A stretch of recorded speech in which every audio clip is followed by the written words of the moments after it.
As of 5 p.m. on the 27th of March, 1,019 patients in the UK who tested positive for coronavirus have sadly died. As with our population, for businesses large and small, coronavirus represents an unprecedented challenge.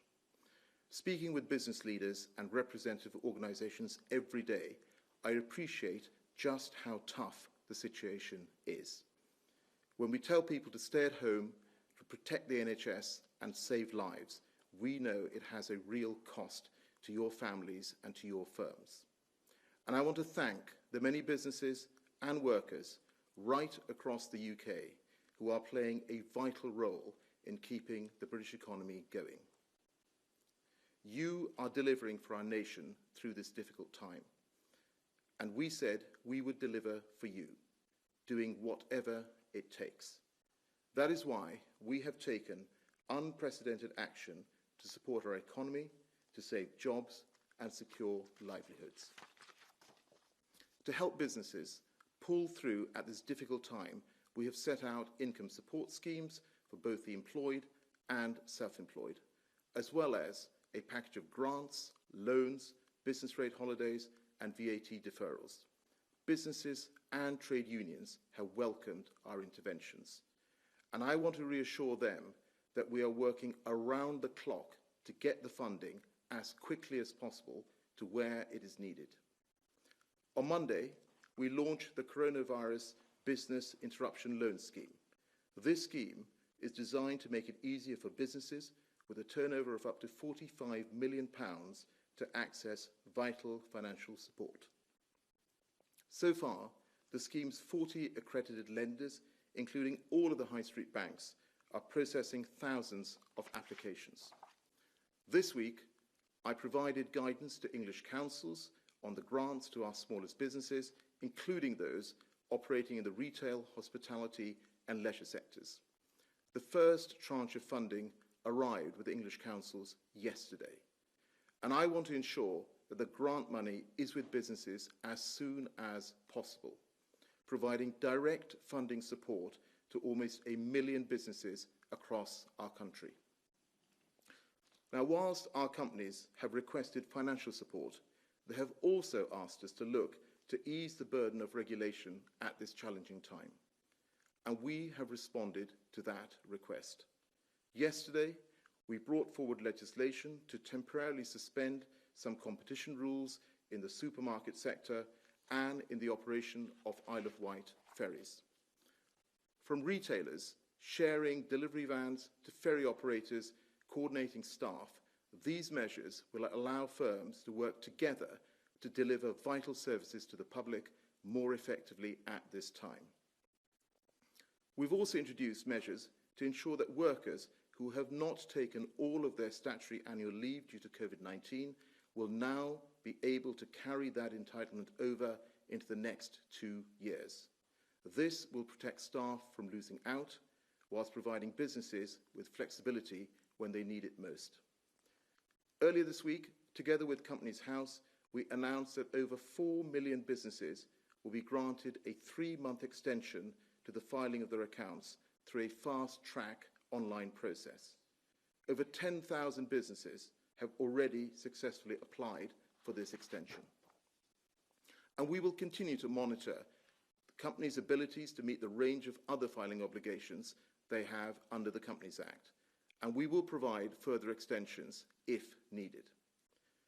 I recognise just how hard employees, business owners and directors are working to keep their companies going. It is crucial that when the crisis passes, as it will, we are ready to bounce back. And so today, I want to announce more measures which are designed to give businesses greater flexibility as they face the current crisis, to help them emerge intact the other side of the Covid-19 pandemic. We will introduce measures to improve the insolvency system, which provides the legal options for companies running into major difficulties. Our overriding objective is to help UK companies which need to undergo a financial rescue or restructuring process to keep trading. These measures will give those firms extra time and space to weather the storm and be ready when the crisis ends, whilst ensuring that creditors get the best return possible in the circumstances. The changes to the insolvency regime will include new rules to make sure companies undergoing restructuring can continue to get hold of supplies and raw materials. And there will be a temporary suspension of wrongful trading provisions for company directors to remove the threat of personal liability during the pandemic. This provision will have retrospective effect from the 1st of March. However, to be clear, all of the other checks and balances that help to ensure directors fulfill their duties properly will remain in force. We will bring forward legislation in these areas at the earliest opportunity.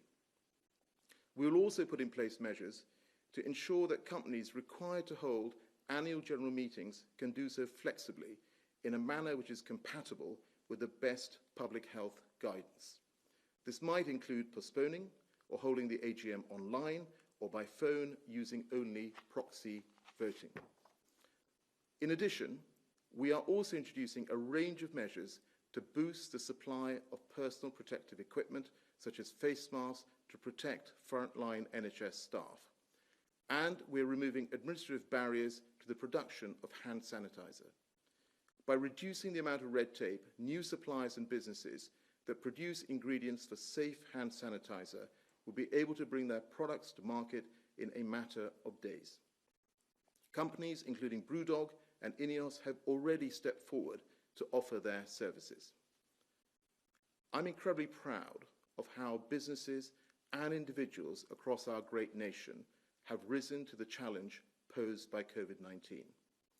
Whether it is offers from companies coming forward to support the ventilator challenge, or more than 700,000 people signing up to volunteer for our brilliant NHS, or those in the public and private sector working hard to keep our country safe and moving, Britain is meeting the challenge, working together in a joint endeavour to get through this pandemic.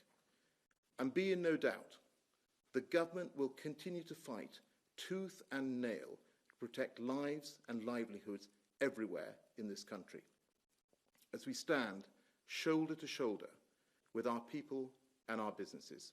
Thank you.